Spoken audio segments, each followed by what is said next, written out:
جب اللہ تعالیٰ نے اس روئے زمین پر انسان کو بھیجا تو اپنی اسکیم کے تحت آزمائش سے چونکہ اسے گزارنا تھا، اللہ تعالیٰ نے پے در پہ پیغمبر بھی بھیجے، اور وہ پیغمبر انسانوں کے پاس آتے رہے اور انہیں یاد کرواتے رہے کہ ایک دن ان کو اللہ کے حضور میں جواب دہ ہونا ہے۔ چنانچہ سیدنا آدم علیہ السلام سے لے کر رسالت مآب صلی اللہ علیہ وسلم تک رسالت اور نبوت کا یہ سلسلہ جاری رہا۔ آپ کے بعد اب یہ سلسلہ ختم ہو گیا، اور آج امت کو جو بھی مسائل درپیش ہیں ان میں اجتہاد کا ایک دروازہ موجود ہے، اور ایک عام شخص جو ہے وہ عالم کی طرف رجوع کرتا ہے اور اپنے مسائل ان کے سامنے رکھتا ہے۔ آج کے دور میں اسپیشلی عالم جو ہے اس کی ایک بہت بڑی ذمہ داری ہے، غیر معمولی ذمہ داری ہے۔ ایک عالم کو کیسا ہونا چاہیے، اس کی ذمہ داری کیا ہے، اس کا اصل کام کیا ہے، اور اسے دین کو کس طرح سے پہنچانا چاہیے، آج ہم اس پر گفتگو کریں گے۔ میرے ساتھ تشریف رکھتے ہیں جناب جاوید احمد غامدی صاحب۔ السلام علیکم جاوید صاحب۔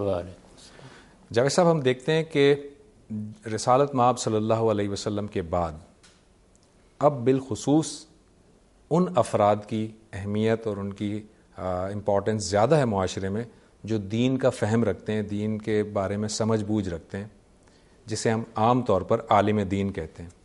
ایک عالم دین کو کیسا ہونا چاہیے اور اس کی اصل ذمہ داری کیا ہے؟ اس سے پہلے کہ میں آپ کے سوال کا جواب دوں، تھوڑا سا اس کا پس منظر بھی سمجھ لیجئے کہ دین کا عالم اصل میں کس ذمہ داری پر فائز کیا گیا ہے۔ رسول اللہ صلی اللہ علیہ وسلم کی بھی 3 حیثیتیں، ایک حیثیت تو نبوت اور رسالت کی حیثیت ہے۔ اس میں آپ اللہ تعالیٰ کی طرف سے مامور تھے، آپ کا کام یہ تھا کہ آپ خدا کا دین پہنچائیں، آپ پر خدا کی آخری کتاب نازل کی گئی، آپ نے اس کے ذریعے سے اپنی قوم پر اللہ کی حجت تمام کی۔ آپ چونکہ نبوت کے ساتھ رسالت کے منصب پر بھی فائز تھے، اس لیے آپ کے ذریعے سے وہ دینونت برپا ہوئی، جزا و سزا بھی برپا ہوئی جو اس زمین کے اوپر خدا کی آخری دینونت تھی، اور جس کے ذریعے سے حق و باطل کا فیصلہ اسی زمین پر کر دیا گیا۔ اس کے ساتھ آپ حکومت حاصل ہوئی، بہت سے انبیاء کو حکومت حاصل نہیں ہوئی۔ حکومت حاصل ہوئی تو آپ نے سربراہ حکومت کی حیثیت سے بھی بہت سی ذمہ داریاں انجام دیں، اور اس طرح ہمارے سامنے رسالت مآب صلی اللہ علیہ وسلم کی شخصیت میں ایک حکمران کا بھی نمونہ آ گیا کہ ایک حکمران کو کیسا ہونا چاہیے۔ یہی وجہ ہے کہ جو خلافت آپ کے بعد قائم ہوئی اس کو خلافت علی منہاج النبوہ کہا گیا، یعنی اگر کسی پیغمبر کے ہاتھ میں اقتدار آ جائے تو جو روایات وہ قائم کرے گا، جس طریقے سے وہ حکومت کرے گا، جیسے وہ عدل قائم کرے گا، جیسے وہ بے لاگ انصاف قائم کرے گا، اس کی پیروی میں جو حکومت قائم کی گئی۔ ٹھیک ہے۔ رسالت مآب صلی اللہ علیہ وسلم کی ایک تیسری حیثیت یہ تھی کہ آپ اس دین کے بھی سب سے پہلے عالم تھے، بلکہ سب عالموں سے بڑے عالم تھے، اس سے بھی آگے بڑھی ہے، سب عالموں کے امام تھے۔ یعنی آپ جس طرح دین پیش کرتے تھے خدا کی طرف سے دیا گیا، اس طرح دین کا علم بھی آپ سے صادر ہوتا تھا۔ بہت سے معاملات تھے جن میں لوگ آپ سے سوالات کرتے تھے، تفصیلات، اس کی تشریح آپ اس کی تفصیل کر دیتے تھے۔ قرآن مجید آپ پر نازل کیا گیا، کسی نے قرآن مجید کی کسی آیت کے بارے میں سوال کر لیا تو جیسے اب آپ علماء کے پاس جاتے ہیں، لوگ آپ سے سوال کرتے تھے اور جواب دیتے تھے۔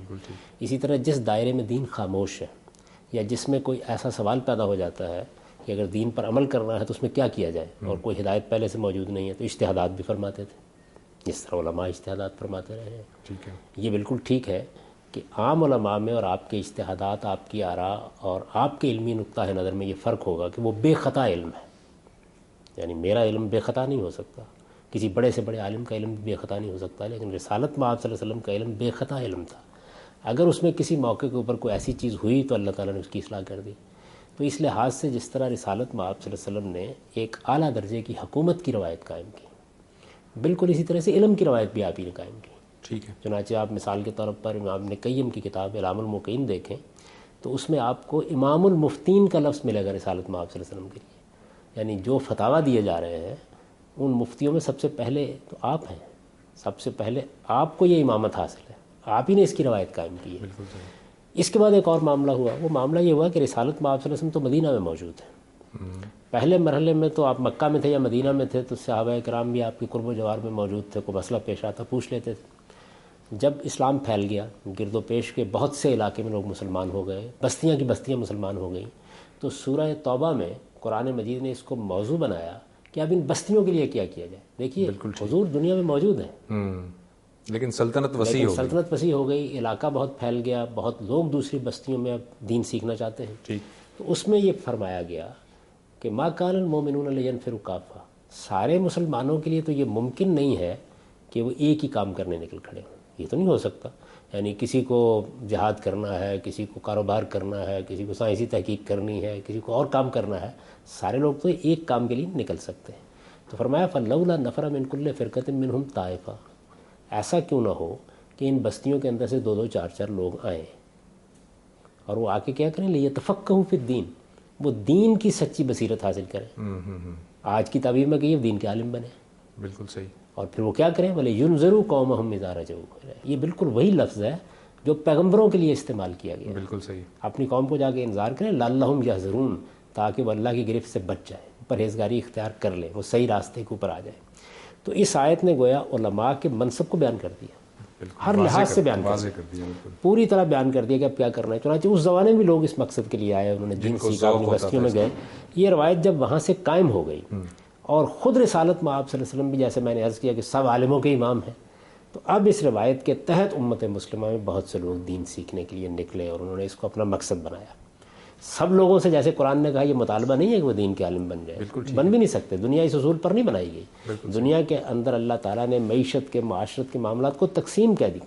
نحن قسمنا بینہم معیشتہم، قرآن مجید یہ کہتا ہے نا، کہتا ہے یتخذ بعضکم بعضا سخریہ، تاکہ ایک دوسرے سے کام لیا جا سکے. اگر سارے ہی لوگ شاعر بن کے بیٹھ جائے تو دنیا کا نظم کیسے چلے گا؟ سارے ہی لوگ عالم بن رہے ہیں تو یہ بھی نہیں ہو سکتا. تو کچھ لوگ اس کام کے لیے نکلے. تو اگر آپ اس آیت کو بنیاد بنا کر غور کریں تو یہ معلوم ہوگا کہ اس میں یہ بھی بیان کر دیا گیا ہے کہ عالم بننے کی ذمہ داری کس پر ہے. یہ بھی بیان کر دیا گیا ہے کہ وہ عالم بننے کے لیے کرے گا کیا. یہ بھی بیان کر دیا گیا ہے کہ وہ یہ کر لے گا تو اس کے بعد اسے کام کیا کرنا ہے. اور یہ بھی بیان کر دیا گیا ہے کہ اس کام کا ہدف اور نصب بیان کیا ہے. تو یہ در حقیقت قرآن مجید کی ایسی جامع آیت ہے کہ یہ اس پورے کے پورے مسئلے کو بیان کر دیتی ہے. آپ چاہیں گے تو اس کی ہم تفصیل کر دیں. ٹھیک، میں چاہوں گا اس کی تفصیل کیجیے گا، لیکن آپ تھوڑا سا اس میں ذرا بتا دیجئے کہ ایک عالم، جیسے آپ نے فرمایا، اگر ہم جنرلی اصطلاح کے اوپر بات کریں تو عالم کہتے ہیں جس کے پاس علم ہو. اب علم جو ہے وہ ایک میٹرک کا جو اسٹوڈنٹ ہوتا ہے وہ میٹرک تک کا علم رکھتا ہے، جو پی ایچ ڈی کر لیتا ہے وہ پی ایچ ڈی تک کا علم رکھتا ہے. تو عالم کس حیثیت، مطلب کہاں پر کوئی اسکیل ہے کہ جہاں پر ہم کہیں کہ ہاں یہ شخص عالم ہے؟ ہم کہتے ہیں کہ جی فلاں اتنے سال کی جو ہے اس نے محنت کی ہے، اتنے سال کی تعلیم ہے، تب وہ عالم ہو سکتا ہے. ایک چھوٹا سا بریک لیتے ہیں اور بریک کے بعد اس کو کنٹینیو کرتے ہیں. ناظرین، مختصر سے بریک سے واپس آئیں گے اور پھر آپ جانیں گے کہ عالم اصل میں ہوتا کون ہے اور کس حیثیت میں اسے عالم کہا جاتا ہے. بریک کے بعد.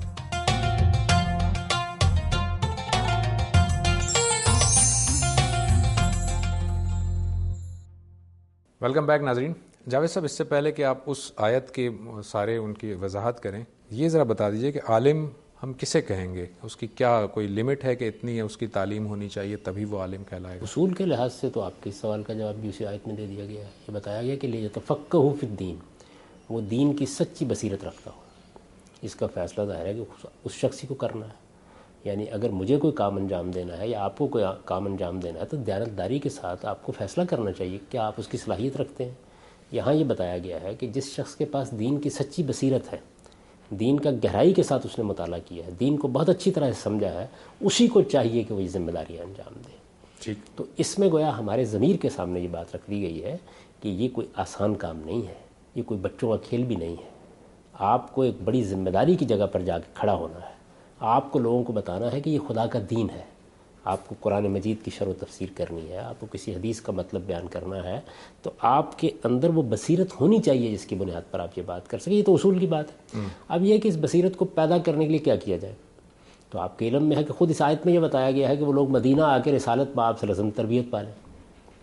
ان لوگوں کو کچھ مسائل بھی نہیں تھے، عربی جانتے تھے، قرآن مجید کو براہ راست سمجھ سکتے تھے، رسالت میں آپ صلی اللہ علیہ وسلم کی زبان سے واقف تھے. اور جب رسالت میں آپ صلی اللہ علیہ وسلم سے تربیت پانے کا موقع ہو یا وہاں صحابہ کرام سے آ کے تربیت پا لیں تو گویا براہ راست انہوں نے دین کو سمجھ لیا، جان لیا. تو اس وجہ سے سچی بصیرت کے ساتھ وہ یہ کام کر سکتے تھے. بعد کے ادوار میں جیسے دنیا آگے بڑھی، بہت سی تبدیلیاں آنی شروع ہو گئیں. اب جب ایک شخص دین کا عالم بننا چاہتا ہے تو پہلی چیز تو یہ ہے کہ دین کے ماخذ عربی زبان میں، تو اس کو عربی زبان آنی چاہیے. اور عربی زبان ایسی عربی زبان آنی چاہیے کہ جو مجتہدانہ بصیرت کے ساتھ نتائج تک پہنچا سکے، یہ اسے جاننا چاہیے. دوسری چیز یہ ہے کہ اس کو یہ بھی معلوم ہونا چاہیے کہ جن ماخذ کی بنیاد پر وہ دین پیش کر رہا ہے کہ اس کا اس نے مطالعہ کر لیا ہے. قرآن ہے، احادیث ہیں، آثار صحابہ ہیں.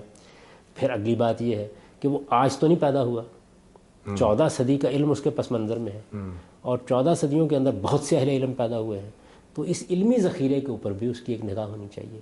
اس میں بہت سی ایسی شخصیات ہیں جن کا غیر معمولی کام ہے، جیسے مثال کے طور پر آپ سنتے ہیں کہ فقہ میں ائمہ اربعہ کا بہت غیر معمولی کام ہے، اور بھی بہت سے امام ہیں۔ آپ سنتے ہیں کہ نحو میں خلیل بن احمد تھے، سیبویہ تھے، زمخشری ہیں، اس طرح کے بہت سے لوگ ہیں، ابن ہشام ہیں۔ آپ یہ سنتے ہیں کہ علم کلام میں بہت بڑے بڑے ماہرین جیسے امام رازی ہیں پیدا ہوئے ہیں، ابو الحسن الاشعری ہیں، جس طرح کے امام غزالی ہیں پیدا ہوئے ہیں۔ تو اس طرح کے بہت سے علوم و فنون ہیں کہ جو اب پس منظر میں چلے گئے ہیں اس سارے علم کے، تو ان کے بارے میں اس کا علم ہونا چاہیے، معلومات ہونی چاہیے۔ یہ علم اس نے کہاں سے حاصل کیا ہے؟ قدیم طریقہ یہ تھا کہ لوگ مختلف اہل علم سے سیکھ لیتے تھے، یعنی ہر فن کے ہر علم کے کچھ اساتذہ ہیں، ان سے سیکھ لیا لوگوں نے جا کے۔ مثلا امام ابو حنیفہ تو کسی مدرسے میں نہیں پڑھے، امام شافعی کسی مدرسے میں نہیں پڑھے، انہوں نے 8 یا 10 سال کا کوئی پورا نصاب تو نہیں گزارا، انہوں نے اہل علم سے تعلیم حاصل کی۔ یہ روایت ہمارے یہاں صدیوں تک رہی ہے، آج بھی موجود ہے۔ خود میں نے دین کی تعلیم اسی طریقے سے حاصل کی ہے، اپنے زمانے کے جلیل القدر علماء سے، اور اس میں آپ یہ دیکھیے کہ مولانا امین حسن اصلاحی جیسی جلیل القدر شخصیت کا میں شاگرد ہوں، کم و بیش 25 سال تک میں نے ان سے استفادہ کیا ہے۔ تو ایک طریقہ یہ ہے۔ دوسرا یہ ہے کہ جس طریقے سے آپ آج مدارس بنا دیتے ہیں، تعلیم گاہیں قائم کر دیتے ہیں، تو ہمارے ہاں لوگوں نے وہ نظام بھی بنا دیا ہوا ہے۔ ہمارے مدارس موجود ہیں، ان کا ایک باقاعدہ نصاب ہے، اس سے ایک آدمی گزر جاتا ہے، جیسے کہ ایک آدمی ڈاکٹر بنتا ہے۔ اب قدیم زمانے میں ابو علی سینا بہت بڑے طبیب ہیں، لیکن ابو علی سینا نے تو کسی میڈیکل کالج میں تعلیم نہیں پائی تھی۔ تو اس لیے یہ دونوں چیزیں دین کے علم میں ہیں کہ اس میں علماء کی جو ایک ٹریڈیشن ہے اس کے ساتھ وابستہ ہو کے دین سیکھنے کا عمل بھی جاری ہے، اور باقاعدہ مدارس بھی موجود ہیں۔ اصلی چیز یہ ہے کہ آدمی جو کھڑا ہوا ہے اور یہ کہتا ہے کہ میں دین کا عالم ہوں، یا میں دین کا ایک طالب علم ہوں اور میں دین پیش کر رہا ہوں، اس کو اپنے ضمیر سے یہ سوال کرنا چاہیے کہ وہ جس چیز کو بیان کرنے جا رہا ہے اس کا فی الواقع علم رکھتا ہے یا نہیں رکھتا۔ یہ فیصلہ اس کو کرنا ہے، ذمہ داری اس کی ہے، اور بنیادی ذمہ داری اسی کی رہے گی ہمیشہ۔ اچھا، آپ کو مثال کے طور پر اعتراض ہوتا ہے، تو اعتراض آپ اس زاویے سے نہیں کر سکتے کہ تم نے پڑھا کہاں ہے، تم بیٹھے کہاں ہو، نہیں، آپ کو یہ دیکھنا ہے کہ وہ جو بات کہہ رہا ہے اس کے اندر علمی لحاظ سے کوئی غلطی تو نہیں ہے۔ ٹھیک ہے جاوید صاحب، اسی میں ایک تھوڑی سی وضاحت یہ کر دیجیے گا کہ اب ایک شخص ہے جو یہ کھڑا ہوتا ہے، کہتا ہے میں دین کی بات پیش کرتا ہوں، میں دین کا علم رکھتا ہوں، اپنی حد تک وہ کہہ رہا ہے، تو کیا کسی دوسرے عالم کا یہ حق ہے یا کہ وہ کہے کہ جی اس سے کیا بات کرنی ہے، تو عالم دین ہی نہیں ہے، یہ تو دین کا علم ہی نہیں جانتا؟ مطلب آپ ٹھیک ہے اس کی رائے سے اختلاف کریں، لیکن اسے عالم دین نہ ماننا یا اس طرح کہنا، یہ بھی ایک رائے ہے۔ کسی کو رائے دینا کہا کہ آپ رائے دینے سے کیسے روک سکتے ہیں؟ یعنی دیکھیے، بات یہ ہے کہ کسی آدمی کے بارے میں اگر آپ یہ کہتے ہیں کہ اس کو سائنس کا کیا علم ہے، مثال کے طور پر میں پاکستان ٹیلی ویژن کے اوپر ایک مباحثہ دیکھ رہا تھا، ایک صاحب نے دعویٰ کیا ہے کہ وہ پانی سے گاڑی چلا دیں۔ اب ملک کے بڑے بڑے جو سائنسدان ہیں وہ ان کے اوپر تبصرہ کر رہے ہیں، کچھ لوگ وہ ہیں کہ جو نرمی کے ساتھ بات کر رہے ہیں، کچھ لوگ وہ ہیں جو یہ کہہ رہے ہیں کہ یہ بالکل فراڈ آدمی ہے، اس کو معلوم ہی نہیں سائنس کیا ہوتی ہے۔ تو یہ جتنی چیزیں ہیں یہ دنیا کے اندر زندہ حقیقتیں ہیں، تمام علوم میں یہ بحثیں جاری رہتی ہیں، اور میرے نزدیک اس میں برا ماننے کی کوئی بات نہیں ہے۔ یعنی مجھے حق حاصل ہے کہ میں یہ کہوں کہ فلاں صاحب بہت بڑے عالم ہیں، یہ میرے علم کی حد تک میرا تبصرہ ہے۔ ایک دوسرا آدمی کہتا ہے کہ نہیں، ان کو کیا معلوم ہے کہ سائنس کیا ہے، ان کو کیا معلوم ہے کہ دین کیا ہے، ان کو کیا معلوم ہے قرآن کیا ہے، ان کو کیا معلوم ہے حدیث کیا ہے۔ تو یہ تمام جتنی چیزیں اگر یہ شائستگی کے ساتھ کہی جاتی رہیں تو اس سے کوئی فرق نہیں پڑتا۔ یعنی یہ باتیں کہی جائیں گی، جو حقیقی علم ہوگا وہ اپنا آپ منوا لے گا، یعنی اس کو اس کی ضرورت نہیں ہوتی کہ وہ آپ سے یا کسی اور سے سند حاصل کرے، وہ منوا لے گا۔ مولانا سید ابو اللہ صاحب مودودی سے کسی نے یہ کہا کہ آپ کے پاس کیا سند ہے، تو انہوں نے فرمایا کہ میں نے جو کچھ کہنا تھا اور جو کچھ لکھنا تھا وہ لکھا ہوا اور چھپا ہوا موجود ہے، چھپا ہوا نہیں ہے کہیں، اس کو دیکھ کے لوگ رائے قائم کر سکتے ہیں۔ حالانکہ ان کے پاس سندات موجود تھیں لیکن کبھی انہوں نے زندگی میں اس کا اظہار نہیں کیا۔ تو میرے نزدیک یہ ایک باوقار عالم کا کام ہے کہ وہ اپنی بات کہے، اپنا نقطہ نظر پیش کرے، دوسروں کو رائے دینے کا حق حاصل ہے، اس پر ادنا تردد بھی نہیں ہونا چاہیے۔ میں تو اس طرح کی بہت سی باتیں سنتا ہوں اور مسکرا دیتا ہوں، بس ٹھیک ہے، لوگ فیصلہ کر لیں گے۔ چھوٹا سا بریک لیتے ہیں ناظرین، اور بریک کے بعد جاوید صاحب سے جانیں گے کہ اسی آیت کی روشنی میں اب ایک عالم ہے جو اس کا فقہ کا مطالعہ کرتا ہے، تفقہ فی الدین کرتا ہے، دین کو سمجھتا ہے، اب اس کی ذمہ داری کیا ہے؟ بریک کے بعد۔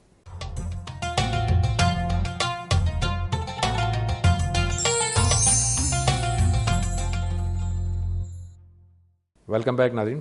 جاوید صاحب، جس آیت کا آپ حوالہ دے رہے تھے اس میں پھر اگلی بات اب کیا کہی گئی ہے کہ ایک شخص ہے جو دین کا علم رکھتا ہے، اب اسے کرنا کیا ہے، کرنے کے کام کیا ہیں اس کے پاس؟ ایک لفظ میں ادا کر دیا، لینذر قومہم، اپنی قوم کے پاس جائیں اور اس کو خبردار کریں۔ اصل میں عالم بننے کا مقصد ہی ہے آخرت کے بارے میں لوگوں کو خبردار کیا جائے، باقی جتنی چیزیں ہیں وہ اس کے ذرائع ہیں۔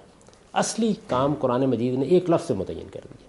اللہ کے پیغمبر بھی اس لیے آئے تھے لتنذر ام القری ومن حولہا، یعنی آپ اس مکے کے گرد و پیش کے لوگوں کو اور مکے کے لوگوں کو انذار کریں، خبردار کریں. انذار کا مطلب خبردار کرنا. لوگ سوئے ہوئے ہیں، بیدار نہیں ہیں، متنبہ نہیں ہیں، وہ آخرت کو بھولے ہوئے ہیں، وہ خدا کی گرفت کو بھولے ہوئے ہیں، وہ خدا کو بھولے ہوئے ہیں. تو انہیں متنبہ کرنا، بیدار کرنا، خبردار کرنا، یہ اصل میں عالم کا کام ہے. اب جو شخص بھی یہ متنبہ کرے گا یا خبردار کرے گا تو وہ ایک خبردار کر رہا ہوں اس لفظ کو بول کر تو نہیں رہ جائے گا نا. اس کو پھر لوگوں کو بتانا ہوگا کہ اگر تمہیں خدا کے سامنے جواب دہ ہونا ہے تو اس کے لیے تم سے خدا کے تقاضے کیا ہے، خدا کے پیغمبر نے کیا کہا ہے. تو اس میں اب پورا دین زیر بحث آ جائے گا. آپ جس قوم سے مخاطب ہیں اس کے حالات کے لحاظ سے بھی صورتحال بہت تبدیل ہو جائے گی. ایک قوم سرے سے دین کو جانتی نہیں ہے تو وہاں آپ کسی اور جگہ سے ابتدا کریں گے. آپ مسلمان قوم کے اندر پیدا ہوئے ہیں تو یہاں بہت سی چیزیں پہلے سے موجود ہیں، بہت سے فرقے بن چکے ہیں، بہت سے گروہ موجود ہیں، دین کی تعبیریں ہو چکی ہیں، ایک مذہبی فکر پیدا ہو چکا ہے. آپ کو سب کا تجزیہ و تنقید کر کے صحیح بات کو واضح کرنا پڑے گا. بہت سے سوالات پیدا ہو چکے ہیں جن کے جوابات دینے پڑیں گے. تو یہ ساری چیزیں جتنی ہیں وہ پھر اس انذار کا حصہ بن جائیں گی، یعنی یہ اس کی ضرورت بن جائیں گی. دو لفظ کہہ کے آپ خاموش نہیں ہو سکتے مسلمان قوم کے اندر. تو یہ کام اصل میں تعلیم کا کام بن جائے گا بنیادی طور پر. یعنی خبردار تو آپ کر رہے ہیں اپنے مقصد کے لحاظ سے، لیکن مسلمان ایک حد تک متنبہ بھی ہیں، ایک حد تک خبردار بھی ہیں، ماننے والے بھی ہیں. تو اب ان کے ذہنوں میں سوالات ہوں گے، وہ بہت سی چیزوں سے ناواقف ہوں گے. آپ ان کو ایجوکیٹ کرتے ہیں، آپ ان کی تعلیم کا اہتمام کرتے ہیں، تو اس کے اندر یہ چیز بھی شامل ہو جاتی ہے. تو اس لحاظ سے اگر آپ غور کریں تو یہ ایک بڑا پاکیزہ لفظ ہے. یہ بتا رہا ہے کہ ایک عالم جب عالم بنتا ہے تو اس کا مقصد یہی ہونا چاہیے کہ وہ آخرت کے بارے میں جو دین میں اصلی چیز ہے اس کے بارے میں لوگوں کو خبردار کرے. جاوید صاحب یہ بتائیے کہ فتوے کی کیا حیثیت ہے، اور ایک مفتی میں اور عالم میں کوئی فرق ہوتا ہے؟ عام طور پر یہ کہا جاتا ہے کہ جی فلاں صاحب سے فتویٰ نہیں لینا چاہیے، وہ مفتی نہیں ہے. فتوے کی حیثیت کیا ہے؟ دیکھیے دین میں آپ ایک رائے قائم کرتے ہیں. عربی زبان میں تو یہ لفظ رائے دینے، ورڈکٹ دینے، فیصلہ دینے کے معنی میں استعمال ہوتا ہے. ٹھیک ہے. یعنی آپ سے ایک بات پوچھی گئی ہے، آپ نے اس میں ایک فیصلہ کن بات کہہ دی کہ یہ معاملہ ایسے ہوگا. یہ لفظ خود قرآن میں استعمال ہوا ہے. اللہ تعالیٰ سے لوگوں نے سوال کیا یستفتونک، اس کا جواب دیا قل اللہ یفتیکم فی الکلالہ. یہی وہ فتوے کا لفظ استعمال ہوا. اللہ تمہیں کلالہ رشتہ داروں کے بارے میں فتویٰ دیتا ہے کہ اس میں حکم کیا ہوگا شریعت کا. تو اس کا مطلب یہ ہے کہ اللہ تعالیٰ بھی منصب افتاء پر ہے، ظاہر ہے کہ وہ بھی فتویٰ دیتے ہیں. رسالت میں آپ صلی اللہ علیہ وسلم کے بارے میں نے آپ کو بتایا کہ امام ابن قیم نے لکھا کہ امام المفتین، یعنی سب سے پہلے آپ نے فتاویٰ دیے ہیں. تو یہ اصل میں رائے دینا، ورڈکٹ دینا، فیصلہ سنانا، یہ چیز ہے. اس میں اس کے سوا کچھ نہیں ہے. یہ رائے خدا دے گا تو آپ کائنات کے مالک کی رائے سن رہے ہیں، آپ کا کام کیا ہے کہ اسے سرتابی کریں. یہ رائے خدا کا پیغمبر دے گا تو خدا کے پیغمبر کے فیصلے کے سامنے تو آپ کو سر جھکانا ہوگا. یہ رائے ایک عالم دیتا ہے تو ظاہر ہے حیثیت بدل گئی. وہ نہ خدا ہے نہ خدا کا پیغمبر ہے، وہ ایک شخص ہے. اور وہ جو تبصرہ کیا گیا تھا قوم رجال و نحن رجال، تو آپ کو حق حاصل ہے کہ آپ اس بات کو مانیں، آپ کو حق حاصل ہے نہ مانیں، آپ اس پہ تنقید کر دیں. تو اس کا مطلب پھر جو آپ کی بات سے جو میں سمجھا ہوں وہ یہ کہ مفتی اور عالم کی جو ہم نے ڈویژن رکھی ہوئی ہے، اس ڈویژن کی کوئی قانونی کوئی حیثیت نہیں ہے. یہ بھی وقت کے ساتھ پیدا ہوئی ہے. دیکھیے بات یہ ہے کہ لوگ دین کا علم حاصل کرتے تھے، مدارس میں جاتے تھے، پڑھتے تھے. اس کے بعد پھر ان کو ٹریننگ دی جاتی تھی کہ اگر کوئی دین سے متعلق سوال سامنے آئے گا تو وہ کس طریقے سے رائے دیں گے. تو جو لوگ یہ ٹریننگ پا لیتے تھے اور اس کی سند حاصل کر لیتے تھے پھر ان کو مفتی کہا جانے لگا. اب بھی ہمارے ہاں ایسا ہوتا ہے. یعنی طلبہ جب دین کا علم حاصل کر لیتے ہیں، 7، 8، 10 سال پڑھ لیتے ہیں تو پھر اس کے بعد ان کو باقاعدہ ٹریننگ دی جاتی ہے. اس کی بھی ایک اہمیت ہے. اس کی وجہ یہ ہے کہ اس وقت ہمارے ہاں جو مدارس ہیں وہ زیادہ تر مکاتب فکر کے مدرسے ہیں اور تقلید کے اصول پر قائم ہیں. ٹھیک ہے. یعنی حنفی عالم سے آپ کو دین پوچھنا ہے، بحث تو نہیں کرنی نا اس کے ساتھ. تو اس وجہ سے آپ کو ورڈکٹ چاہیے ہوتا ہے. اگر آپ تقلید کے اصول کو مانتے ہیں تو تقلید کے اصول کو ماننے کے بعد اصل چیز بات نہیں ہوتی، اصل چیز مصدر ہوتا ہے، کہاں سے آئی ہے، کون کہہ رہا ہے، کسی مجتہد کی بات ہے یا کس کی بات ہے. تو اس سے یہ منصب پیدا ہوا ہے. یہ ہمارے ہاں جو اجتہاد کے بارے میں کہا جاتا ہے نا، اس کی شرائط ہے، حدود ہے. کون آدمی مجتہد ہوگا؟ بالکل. یعنی ایک تو سادہ سی بات ہے نا کہ جو آدمی بھی دین میں کوئی رائے دے رہا ہے اس کو سوچنا چاہیے کہ وہ اس کا اہل ہے یا نہیں. ایک چیز یہ ہے کہ نہیں، آپ کو اس کی رائے قبول کرنے سے پہلے فیصلہ کرنا ہے کہ وہ مجتہد ہے یا نہیں ہے. تو اس کے بہت سے شرائط، 14 علوم کا ماہر ہو، فلاں فلاں، اس طرح کی باتیں لکھی ہوتی ہیں. یہ کیوں؟ وجہ کیا ہے؟ وجہ یہ ہے کہ آپ نے تقلید کا اصول مان لیا ہے. یعنی آدمی نے بات پر غور نہیں کرنا، وہ بات مدلل ہے، محکم ہے، آدمی پہ غور کرنا، وہ آدمی پہ غور کرنا ہے. تو یہاں تو پھر باہر آدمی کا تعارف کرانا پڑے گا پہلے. لیکن اگر آپ یہ ترتیب الٹ دیں اور آپ یہ کہیں کہ لوگوں کو اصل بات پہ غور کرنا ہے، تو پھر میں نے لکھا ہے اس معاملے میں کہ پھر تو ایک غیر مسلم کا اجتہاد بھی قبول کرنا پڑے گا، اس لیے کہ بات معقول کرنا ہے. اور میں نے ان اجتہادات کی مثالیں دی. انتظامی امور میں تو وہ کر بھی سکتا ہے. امرہم شورا بینہم قرآن مجید کا اصول تھا. بالکل. آپ اس کے اوپر کوئی نظم نہیں بنا سکے. غیر مسلموں نے اجتہاد کر کے پارلیمانی جمہوریت، صدارتی جمہوریت بنا دی. اب آپ کے سارے علماء ان کو مان رہے ہیں. تو یہاں اجتہاد کس کا مانا جا رہا ہے؟ ٹھیک، ایک چھوٹا سا بریک لیتے ہیں اور بریک کے بعد یہ جانیں گے کہ عام طور پر یہ کہا جاتا ہے کہ سوالات زیادہ نہیں پوچھنے چاہیے، لیکن عوام کے ذہنوں میں جب الجھنیں ہوتی ہیں تو وہ علماء سے سوالات بھی پوچھتے ہیں. اس بارے میں جاوید صاحب کی رائے جانیں گے بریک کے بعد.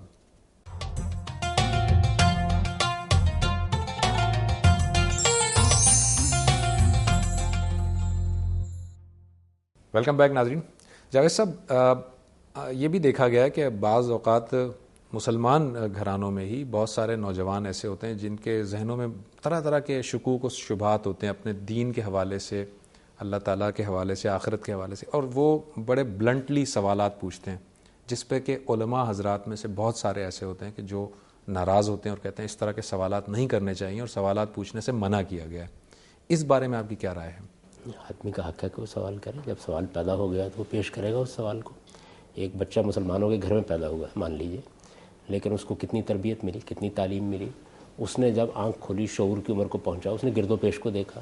بہت سے اعتراضات ہو سکتا ہے کہ اس کے سامنے آئے ہوں. خود دین کے اوپر آپ یہ دیکھیے کتابیں لکھی گئی ہیں اعتراضات پر مبنی.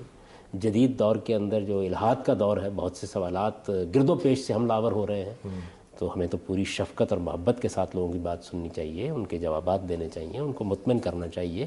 اگر ان کے کسی سوال کے اندر کوئی ایسا پہلو آتا ہے کہ خود ہمیں غور کرنے کے لیے آمادہ کرتا ہے تو ہمیں بھی غور کرنا چاہیے اپنی بات کے بارے میں. یہی صحیح رویہ ہے. رسالت میں آپ صلی اللہ علیہ وسلم سے لوگوں نے سوالات پوچھے. وہ جو مشہور واقعہ بیان ہوا کہ جس میں جمعے کے خطبے کے دوران میں ایک آدمی نے کہا کہ مجھے جانا ہے فوراً بعد، میرے کچھ سوالات ہیں. تو آپ نے خطبہ روک کے اس کے سوالوں کے جوابات دیے ہیں. رسول اللہ صلی اللہ علیہ وسلم نے تو کسی موقع کے اوپر بھی کسی کو ڈانٹا نہیں، کوئی ایسی بات نہیں کی ہے. ہمیشہ بڑی شفقت محبت کے ساتھ لوگوں کو بتایا. یہ جو حدیث کا اتنا بڑا ذخیرہ ہے، اگر آپ اس کا مطالعہ کریں، 25-26 ہزار کے قریب روایات مسند احمد بن حنبل میں ہیں. بہت جگہوں کے اوپر سوالات ہیں جن کے جوابات دیے گئے ہیں. وہ جو مشہور واقعہ ہے کہ جس میں سیدنا عثمان سے کوئی بات کہی حضرت عمر نے، انہوں نے جواب نہیں دیا، انہوں نے جا کے شکایت کر دی حضرت ابوبکر صدیق سے. انہوں نے پوچھا کہ کیا وجہ تھی، انہوں نے کہا کہ نہیں ایسی کوئی بات نہیں تھی، میں ایک الجھن میں تھا اور میں نے دیکھا ہی نہیں، سنا ہی نہیں کہ انہوں نے مجھے سلام کیا ہے، اس وجہ سے میں نے جواب نہیں دیا. الجھن یہ تھی کہ یہ جو وساوس دل میں پیدا ہو جاتے ہیں ان سے نجات کا کیا راستہ ہے. تو سیدنا ابوبکر صدیق نے کہا کہ میرے دل میں بھی یہ سوال پیدا ہوا تھا، میں نے رسالت میں آپ صلی اللہ علیہ وسلم سے پوچھا تھا، آپ نے یہ جواب دیا تھا اس کا. تو اس کا مطلب یہ کہ صحابہ کرام کو جب تجسس ہوتا سوالات کرتے تھے. بلکہ آپ یہ دیکھیں کہ حضرت جبریل امین آئے، حدیث میں بیان ہوتا ہے نا، اور انہوں نے یہ محسوس کر کے کہ دین کے بعض حقائق کو ایجاز کے ساتھ لوگوں کے سامنے آنا چاہیے. 3 سوالات پوچھیں، اسلام کیا ہے، ایمان کیا ہے، احسان کیا ہے، اور پھر اس کے بعد آخر میں قیامت کے بارے میں پوچھ لیا، ایک چوتھی چیز بھی معلوم کر لی. تو یہ جتنی چیزیں ہیں ان سے ہمیں یہ تعلیم دی. قرآن مجید میں جگہ جگہ آتا ہے یسألونک یسألونک، یہ آپ سے پوچھتے ہیں، یہ آپ سے پوچھتے ہیں. تو سوال لوگوں نے پوچھے اور ان کو بہت شفقت کے ساتھ ان کے جوابات دیے گئے. قرآن مجید میں ایک آیت ہے جس سے لوگوں نے غلط استدلال کیا ہے. اس میں یہ بتایا گیا ہے کہ آپ ایسی چیزیں پوچھیں، حضور موجود ہے، قرآن موجود ہے. ایک آدمی آگے ایک ایسا سوال کر دیتا ہے کہ جس سوال کے نتیجے میں لوگوں کے لیے مشقت پیدا ہو سکتی ہے.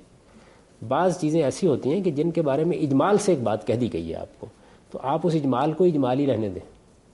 اگر آپ اس کی تعین کرانا چاہیں گے تو وہی معاملہ ہو جائے گا جو بکرا کے واقعے میں ہوا، گائے کے واقعے میں. اللہ تعالیٰ نے کہا آپ سے کہ جائیے آپ گائے ذبح کر دیجیے. آپ جاتے گائے ذبح کر دیتے، معاملہ ختم ہو جاتا. اب یہود نے سوالات کرنے شروع کر دیے. تو وہ ایک غلط ذہنیت ہے جس کو ٹوکا گیا ہے. اگر سوال حقیقی ہے، پیدا ہو گیا ہے، آپ اس میں اضطراب محسوس کرتے ہیں، آپ کو حق ہے کہ آپ پوچھیں، اور ایک عالم کا یہ فرض ہے کہ وہ آپ کو جواب دے، ورنہ وہ اپنا یہ منصب چھوڑیں اور اپنے گھر جائیں.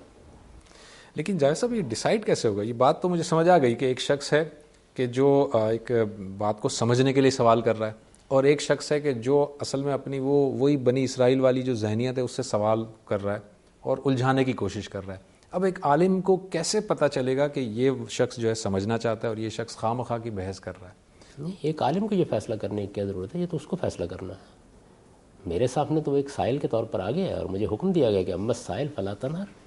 جب کوئی سوال پوچھنے آ گیا ہے تو آپ اسے جھڑکیے نہیں، آپ اسے محبت اور شفقت کے ساتھ جواب دیجیے. میرا کام یہ نہیں ہے کہ میں یہ فیصلے کروں.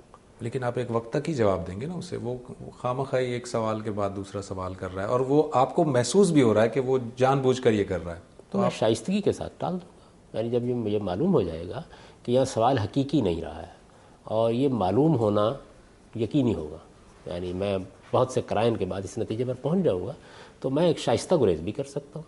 شائستہ گریز یہی اصل میں میرا کام ہے. یہ نہیں ہے کہ میں اس کو موضوع بنا لوں اور میں اس کی تحقیر کروں یا میں اس کو کسی کے بارے میں قرآن مجید یہ کہتا ہے کہ وہ جب جاہلوں سے خطاب ہو تو سلام کہہ کر الگ ہو جایا کرو. وہ لوگ ہیں کہ جو اصل میں معترض بن کے آ گئے ہیں اور وہ جہالت پر اتر آئے ہیں, گالی دینے پر اتر آئے ہیں.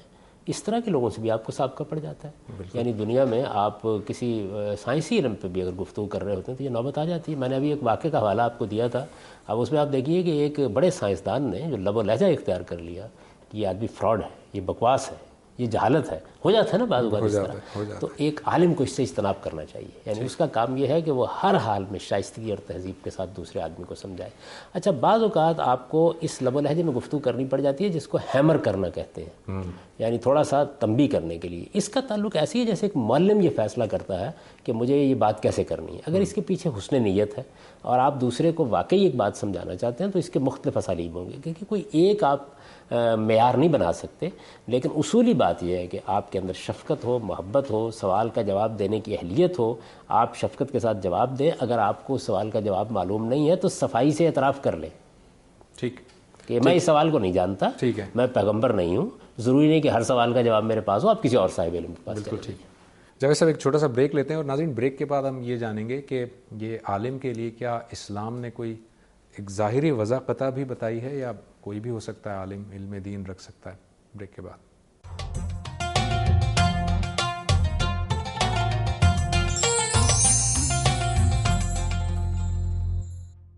ویلکم بیک ناظرین.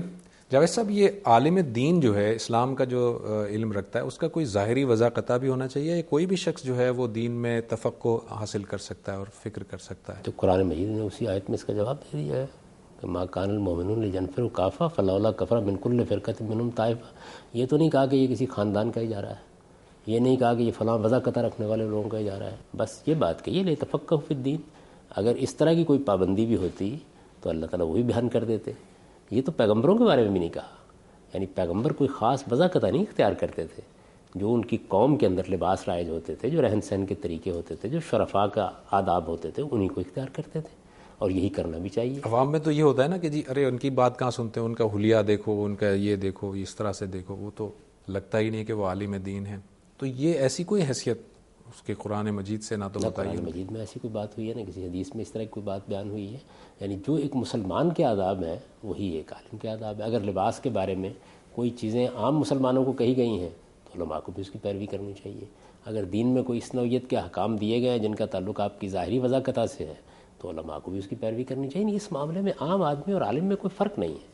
اصل میں جب عالم, مفتی, قاضی یہ مناصب بن گئے, ہماری ایک بڑی عظیم ریاست قائم ہوئی ہے نا, تو جب یہ مناصب بن گئے تو اس کے بعد جیسے مثال کے طور پر نے پروفیسروں کے لیے ایک گاؤن ایجاد کر لیا کہ وہ پہن کے پڑھانے کے لیے آئے, تو اسی طریقے کے جبے اور اب ہمیں ایجاد ہو گئے اور وہ لوگوں نے اختیار کر لیے. آپ چاہے تو ان کو اختیار کیے رکھیں, لیکن یہ کہ یہ کوئی دینی چیز نہیں ہے. خدا کے پیغمبروں نے ان کو کبھی رواج نہیں دیا. وہ بالکل اسی لباس میں آتے تھے, اسی طرح رہتے تھے. ان کا رہن سہن ایک عام آدمی کا رہن سہن ہوتا تھا. حضور کے بارے میں بیان کیا جاتا, اپنے کام خود کر لیتے تھے, اپنا جوتا خود گانٹ لیتے تھے, اپنے گھر کا سودا سلف خود لے آتے تھے. تو عام آدمی کی زندگی ہوتی تھی ان کی.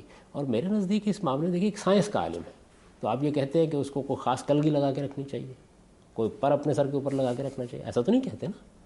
یعنی وہ آپ کا لباس پہنتا ہے. البتہ یہ بالکل ٹھیک ہے کہ نوجوانوں کے لباس بھی ہوتے ہیں, بدکوارہ لوگوں کے لباس بھی ہوتے ہیں, اور سوسائٹی کے شرفاء کے لباس بھی ہوتے ہیں. ٹھیک ہے, تو شرفاء کا لباس پہننا چاہیے ہر آدمی کو. اور یہ ڈیسنٹ نظر آنا چاہیے. عالم کا کیا معاملہ, ہر شخص کو ایسا ہی کرنا چاہیے. ٹھیک. اچھا جاوید صاحب, ہم دیکھتے ہیں کہ کسی زمانے میں جب بچے کو مدرسے میں داخل کیا جاتا تھا, تعلیم کے لیے جاتا تھا, اس سے قرآن اور حدیث بھی پڑھائی جاتی تھی, اسے گلستان بوستان بھی پڑھائی جاتی تھی, فلسفہ بھی پڑھتا تھا, فقہ بھی پڑھتا تھا. لیکن اب ہم دیکھتے ہیں کہ یہ بالکل واضح ڈویژن ہو گئی ہے کہ جی دنیاوی تعلیم ہے اور دینی تعلیم ہے. اس کو کیسے دیکھتے ہیں آپ؟ یہ تو بڑی بدترین صورتحال ہے جس سے ہم پاکستان میں دو چار ہیں. یعنی تعلیم کے معاملے میں دیکھیے, تعلیم کے دو حصے ہیں. ایک تعلیم وہ ہے جو آپ پہلے 12 سال پاتے ہیں, 5-6 سال کی عمر میں تعلیم شروع ہوتی ہے اور پہلے 12 سال کی تعلیم ہے. یہ بات دنیا میں مسلمہ طور پر سمجھی جاتی ہے کہ 12 سال کی تعلیم معاشرہ دیتا ہے, یعنی یہ بنیادی اسکلس آپ کو دینے کی تعلیم ہے. معاشرہ دیتا ہے, کو ذرا واضح کیجیے گا. یعنی میں فیصلہ کروں گا اپنے بیٹے کے بارے میں, آپ فیصلہ کریں گے. ٹھیک ہے. اور جب میں فیصلہ کروں گا, آپ فیصلہ کریں گے, تو اس کا مطلب یہ ہے کہ معاشرہ بحیثیت مجموعی فیصلہ کرے گا. اچھا ٹھیک ہے. یعنی آپ یہ تجزیہ کر کے دیکھتے ہیں کہ بنیادی اسکلس کیا ہیں جو ایک بچے کو دی جانی چاہیے. تو اس کی بنیاد پہ تعلیم ہونی چاہیے پہلے 12 سال کی. اختصاص, یعنی ایک آدمی نے دین کا عالم بننا ہے, ایک آدمی نے سائنسدان بننا ہے, ایک آدمی نے ڈاکٹر بننا ہے, ایک آدمی نے انجینئر بننا ہے, اس نے کمپیوٹر سائنس کا ماہر بننا ہے. یہ فیصلہ پہلے مرحلے میں نہیں کیا جاتا, یہ فیصلہ اس آدمی نے بعد کے مراحل میں کرنا ہوتا ہے. اس میں بھی دیکھیں کہ ہماری تعلیم میں یہ کیا گیا ہے کہ آپ مثال کے طور پر آپ فنون پڑھنا چاہتے ہیں تو 8 سال کے بعد آپ کچھ مضامین میں تبدیلی کر لیتے ہیں. آپ سائنس پڑھنا چاہتے ہیں, پری انجینئرنگ, ٹھیک ہے, پری میڈیکل, آپ کچھ مضامین کا اضافہ کر لیتے ہیں. اسی طرح مثال کے طور پر ایک آدمی دین کا عالم بننا چاہتا ہے تو آپ اسی نظام تعلیم میں یہ کر سکتے ہیں کہ یہ پری دینیات ہے, یعنی آپ دین کا عالم بننے والے ہیں تو آپ کو کچھ مضامین اس کے ساتھ رکھ لینے چاہیے. تو 12 سال کی تعلیم جس کو F A F S C تک آپ کہتے ہیں, یہ تعلیم تو اصل میں یکساں ہونی چاہیے. اس تعلیم میں کوئی فرق نہیں کیا جا سکتا. یہ کسی قوم کے لیے بڑی بدقسمتی کی بات ہے کہ اس میں آپ تفریق کریں. نہ اردو اور انگریزی کی تفریق ہونی چاہیے, نہ مذہبی اور غیر مذہبی کی تفریق ہونی چاہیے. یہ تعلیم پانا ہر بچے کا حق ہے اور یہ یکساں طور پر اس کو ملنی چاہیے. ایک ہی تعلیم ہر بچے کو, ایک ہی طریقے سے, ایک ہی نوعیت کے اداروں میں. اس کے بعد اس کا کام ہے کہ وہ اختصاص کا فیصلہ کرے, اور جب وہ اختصاص کا فیصلہ کر لیتا ہے 12 سال کی تعلیم پانے کے بعد, تو آپ جہاں چاہے وہ جائے. وہ ظاہر اس کا ایپٹیٹیوڈ بھی ڈیولپ ہو جاتا ہے, ہر چیز ڈیولپ ہو جاتی ہے. تو یہ تو فیصلہ ہی نہیں کیا جا سکتا پہلے مرحلے میں کہ خدا نے اس بچے کو کس لیے پیدا کیا ہے. ممکن ہے ترخان بننے کے لیے پیدا کیا ہو, ممکن ہے سائنسدان بننے کے لیے پیدا کیا ہو. آپ غلط فیصلہ کر رہے ہیں اس کے بارے میں کہ آپ اس کو ایک دینی مدرسے میں بھیج رہے ہیں. تو دینی مدارس قائم ہونے چاہیے پہلے 12 سال کی تعلیم کے بعد. جو بندی قائم کریں, اہل حدیث قائم کریں, آپ قائم کریں, کوئی قائم کریں. بعد کی تعلیم اختصاصی تعلیم ہے, اس پر کوئی پابندی, کوئی مداخلت نہیں ہونی چاہیے. اس میں فیصلہ صرف اور صرف فرد کو کرنا ہے, اور اس کے ادارے بھی مختلف نوعیت کے قائم ہو سکتے ہیں. پرائیویٹ سیکٹر بھی اس میں آ گیا ہے, انہوں نے آگے اپنے نصاب بنا لیے ہیں اپنے طریقے سے, کیونکہ اس میں جس مقام پر بھی آپ پہنچیں گے اپنی اہلیت کی بنیاد پر منوائیں گے اپنے آپ کو. لیکن پہلے 12 سال کی تعلیم اصل میں اسکلس کی تعلیم ہے, یعنی آپ کو ضروری لینگویجز کون سی سیکھنی چاہیے. مثلا پاکستان میں یہ فیصلہ اور طریقے سے ہوگا, اٹلی میں اور طریقے سے ہوگا, ملیشیا میں اور طریقے سے ہوگا, یہ سعودی عرب میں اور طریقے سے ہوگا. پاکستان میں میرا مسئلہ یہ ہے کہ میری ایک قومی زبان ہے, بچوں کو سکھائی جائے گی نا, اس لیے کہ انہیں کمیونیکیٹ کرنا ہے. پاکستان میں میرا مسئلہ یہ ہے کہ میرے مذہب کی زبان عربی ہے, کیسے آپ مجھے اس سے محروم کر سکتے ہیں. ٹھیک. ایک آخری سوال جاوید صاحب یہ بتائیے گا کہ ایک عالم دین جو ہے جب یہ سمجھتا ہے کہ مجھے دین کا پیغام پہنچانا ہے, اور دین کا پیغام اسی وقت بہتر صورت میں پہنچایا جا سکتا ہے جب ریاست کی قوت نافذہ میرے ساتھ ہو, اس لیے ایک دین کا عالم یہ تگ و دو کرتا ہے کہ میں کسی طرح سے پارلیمنٹ تک پہنچوں اور ریاست کو اپنے ہاتھ میں لوں تاکہ میں دین کو نافذ کر سکوں. یہ رویہ کیسا ہے؟ یہ مقدمہ ہی غلط ہے. دین کو نافذ کرنا اس کا کام ہی نہیں ہے.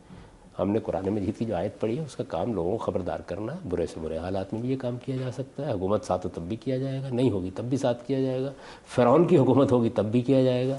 وہ یہ دلیل پیش کرتے ہیں نا کہ نبی صلی اللہ علیہ وسلم کے پاس ریاست کی قوت تھی, اس لیے انہوں نے دین بھی نافذ کر نبی صلی اللہ علیہ وسلم نے تو دعوت کا کام جب شروع کیا ہے اس وقت تو کوئی چیز بھی نہیں تھی. آپ نے تو یکا تنہا یہ کام کیا.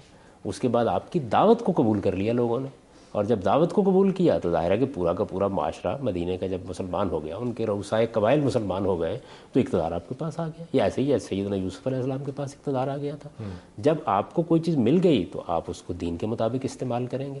لیکن پیغمبر کا کام بھی یہی ہے کہ وہ داعی کی حیثیت سے لوگوں تک پیغام پہنچے. عالم کا کام بھی یہی ہے کہ وہ یہ کام کرے.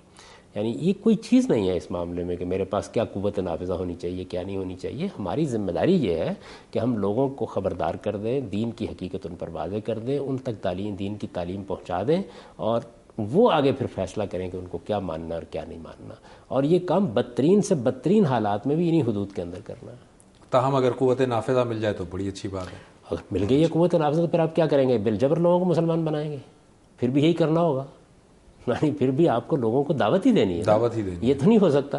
یعنی جن چیزوں کو آپ قانون کی طاقت سے نافذ کر سکتے ہیں وہ چند چیزیں ہیں, اور وہ عام طور پر وہ ہیں جن کا تعلق حقوق اور فرائض سے ہے یا باہمی معاملات سے ہے. ٹھیک ہے. آپ لوگوں کو زبردستی دین پر تو عمل پیرا نہیں کر سکتے. ٹھیک. بہت بہت شکریہ جاوید صاحب, تھینک یو ویری مچ. ناظرین، ہم نے آج گفتگو کی کہ عالم دین جو ہے وہ حقیقت میں کیا ہے اور اس کی اصل ذمہ داری کیا ہے۔ امید ہے آپ نے پروگرام پسند کیا ہوگا، آپ کی فیڈ بیک کا انتظار رہے گا۔ اگلے پروگرام تک کے لیے زبیر احمد کو اجازت، اللہ حافظ۔